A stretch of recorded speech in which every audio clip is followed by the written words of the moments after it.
সেই 2007-এ যখন আমি প্রথম অফিসে জয়েন করি, তখন জানতাম এই দিল্লিতে চিত্তরঞ্জন এভিনিউতে আমার অফিসের হেড অফিস।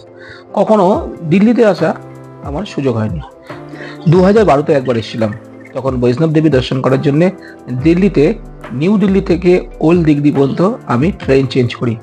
আমি এখন দাঁড়িয়ে আছি দিল্লির অ্যাকোয়া সিটি, আর এই জায়গাটা কিন্তু খুব সুন্দর, মানে ফরেনের মতন কিন্তু জিনিসটা সুন্দর করেছে। রাস্তার মধ্যে সুন্দর সুন্দর ল্যান্ডস্কেপ, আর সবচেয়ে বড় কথা এখানে যেসব প্রজেক্টগুলো হচ্ছে এরকম উঁচু উঁচু বাউন্ডারি করা আছে। তো বলতে গেলে কি মানে সত্যি দিল্লি শহরটা এর আগে আমি এসেছিলাম 2012-তে, কিন্তু এখন অনেক বদলে গেছে। তো যাই হোক, আর আমি আজকের কোন হোটেলে আছি সেটা আপনাদেরকে দেখাবো। তো আমি যে হোটেলে আছি সেটা হচ্ছে দিল্লির অ্যাকোয়া সিটিতে। আর সবচেয়ে বড় কথা, আমি এয়ারপোর্ট 3 নম্বর টার্মিনাল থেকে আমি কিন্তু এখানে এসেছি মেট্রোতে। মেট্রোর ভাড়া নিয়েছে 20 টাকা, একটাই মাত্র স্টেশন। আমি প্রথমে বুঝতে পারিনি, তো এক ভদ্রলোককে জিজ্ঞেস করলো, সেও বুঝতে পারেনি। যাই হোক, আমি মোটামুটি ওখানে পড়ে বুঝতে পেরে গেছি। শহরটা নতুন হতে পারে, কিন্তু এই শহরে আমি একবার এসেছি, তাই জন্য আমার কোনো অসুবিধা হয়নি। তো বন্ধুরা, আজকের আমি রাত্রিবেলায় কোন হোটেলে আছি সেটা দেখানোর জন্য ভিডিওটি করে আপনারা দেখুন, আশা করি ভালো লাগবে। এই রোডটার কি নাম সেটা আমি জানি না, কিন্তু এখানে বড় বড় হোটেল আছে। আর এই জায়গাটার নাম যেহেতু অ্যাকোয়া সিটি, আমাকে বলেছে যে এখানে নাকি শুধু হোটেলই ভর্তি। সামনে যে বিল্ডিংটা দেখা যাচ্ছে এটা হচ্ছে হলিডে হোম, আর আমি এখানে, আর আমার হোটেলটা হচ্ছে এটা। সামনে যে গেটটা দেখতে পাচ্ছেন, এই গেটের ওখানে IBIS hotel aqua city Delhi. তো এই হোটেলটার মধ্যে আমি আজকে রাত্রে থাকবো। আর হোটেলটা আমার একটা দাদা আমাকে বুক করে দিচ্ছে, আমি ঠিক জানতাম না যে কাছাকাছি হোটেল কি আছে। তো যাই হোক, এই হোটেলটার মধ্যেই আমাকে বুক করেছে। আমি এখন হোটেলের লবিতে ঢুকবো, আর আপনাদেরকে দেখাবো হোটেলটা কত বড়। সত্যি কথা বলতে কি, হোটেলটা কিন্তু খুবই সুন্দর।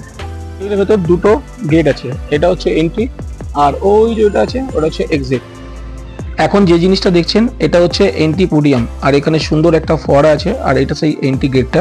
আর সামনে দেখুন সুন্দর একটা ঝর্ণা আছে, খুব সুন্দর করেছে। এখানে দুখানা হচ্ছে কার্ভিং এর মাধ্যমে দুটো বককে বসিয়ে দিয়েছে, আর ওপর থেকে জল পড়ছে, ভালো লাগছে, জলের আওয়াজও খুব সুন্দর লাগছে। আর ঠিক এর উল্টো দিকে হোটেলে ঢোকার মেইন গেট। এবার আমি চলে এসেছি হোটেলের লবির ভেতর। হোটেলের লবিটাও একটু অন্যরকম, খোলামেলা, একটু হাইট আছে, আর সুন্দর সুন্দর এখানে গ্রাফিক দিয়ে ভর্তি করা। হোটেলের ফ্লোরিংটা ইটালিয়ান মার্বেল, এছাড়া সুন্দর সুন্দর এখানে ছবি লাগানো আছে, অনেক কিয়স আছে, এছাড়া ডিজিটাল সাইনেজ আছে। আমি এখন বসে আছি হোটেলের লবিতে, আর কিছুক্ষণের পর আমি যাব হচ্ছে আমার ডিনার করার জন্য। আমি কিন্তু যে প্যাকেজটা নিয়েছি তাতে ব্রেকফাস্ট, লাঞ্চ এবং ডিনার তিনটে কিন্তু সম্পূর্ণ ফ্রি। এটা হচ্ছে হোটেলের লবি থেকে যেখানে ডিনারের একটা বড় অল ডে ডাইনিং আছে সেই জায়গাটা। তো এটা হচ্ছে বার কাউন্টার, আর তার পাশেই এরকম একটা ছোট লাউঞ্জ আছে, আর লাউঞ্জের পাশেই আছে এরকম বড় একটা ADD, যাকে আমরা অল ডে ডাইনিং বলে থাকি। যাই হোক, এখানে একটা বুফে চলছে, আমি একটু পরে আসবো। ডিনারে আসার আগে আমি প্রথমে যাব আমার হোটেল রুম। আমার রুম নাম্বার হচ্ছে 711। 711 মানে অবভিয়াসলি 7 তলার ওপর, আর 7 তলার ওপর থেকে দিল্লিকে দেখবো সেটা কিন্তু সুযোগটা আমি হাতছাড়া করতে পারলাম না। এইরকম একটা সুন্দর করিডোর, আর পুরোটাই কার্পেট বিছানো, হাইটটা একটু ছোট। আমার রুম নাম্বার হচ্ছে 711। কথা বলতে বলতে আমি চলে এসেছি আমার রুমের সামনে, রুম নাম্বার 711। অ্যাক্সেস কার্ডটা দিয়ে রুমটা খুললাম, আর রুমটা খুলে ওখানে যে কি ট্যাগটা আছে সেখানে কার্ডটাকে রাখলাম। খানিকক্ষণ রাখার পর দেখলাম ঘরের মধ্যে আলো জ্বলছে না, কারণ কি ট্যাগের মধ্যে কোনো সমস্যা আছে। যাই হোক, আমি কি ট্যাগটাকে আবার করে চেপে নিলাম, এবারে রুমটা দেখা যাচ্ছে। রুমটা খুব একটা বড় নয়, কিন্তু ছোটোর ওপরই একটু গোছানো। যাই হোক, এইরকম হোটেল, কিন্তু হোটেলের ফিনিশিংটা আমার অত ভালো লাগেনি। টয়লেটটা খুব ছোট, যেন মনে হচ্ছে আমি প্লেনের ভেতরে যে বাথরুমগুলো থাকে সেইগুলো ইউজ করছি। মোটামুটি একদিন থাকার জন্য এটা যথেষ্ট। হোটেলটা কিন্তু পরিষ্কার পরিচ্ছন্ন। রুমের ভেতরে এরকম একটা ফায়ার এক্সিট প্ল্যান আছে। এখানে এক্সপোজ ডোর ক্লোজার, সেটা আমি আশা করিনি।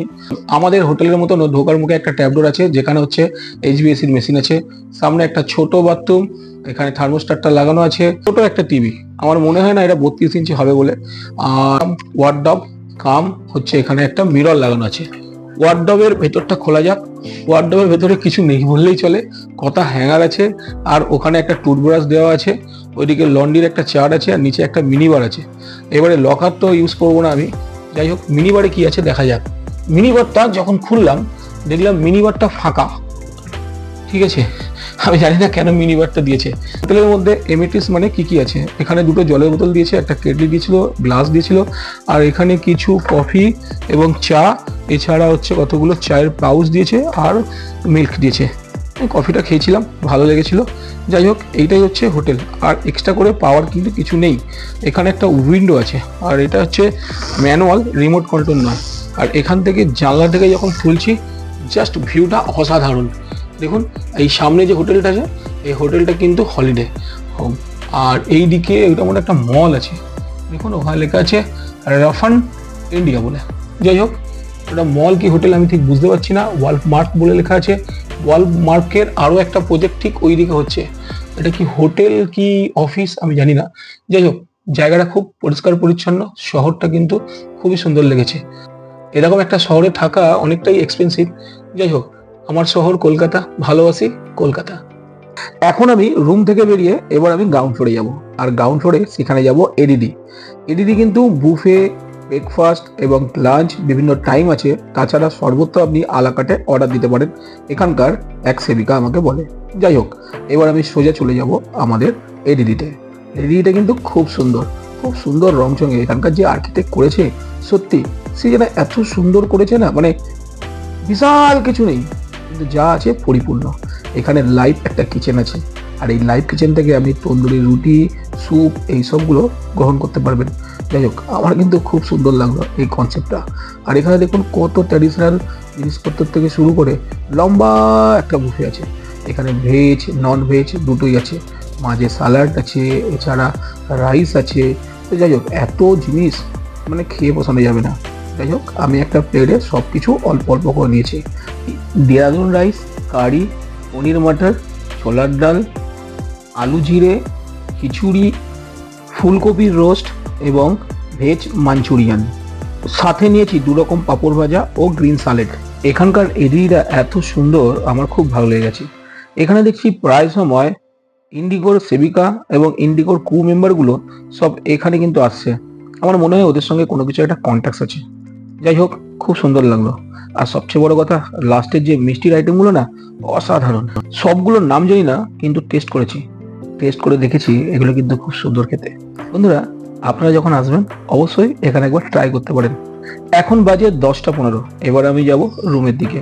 কাল সকালে আমার ফ্লাইট আছে, তাড়াতাড়ি শুতে হবে। তো এটা আমার রুমটা।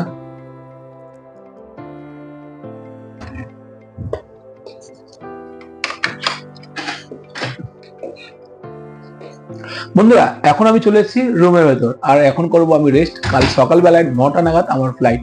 কিছুক্ষণ আগে আমার মোবাইলে একটা SMS আছে যে আমার ফ্লাইটটা আবার রিশিডিউল হয়েছে। সকাল 6টা নাগাদ ছিল, এখন 9টা করেছে। জানি না কখন আমি অমরনাথে পৌঁছাবো। বাবা অমরনাথের কৃপা কতটা জানি না, কিন্তু এখন আমার দরকার হচ্ছে স্পাইস জেটের কৃপা।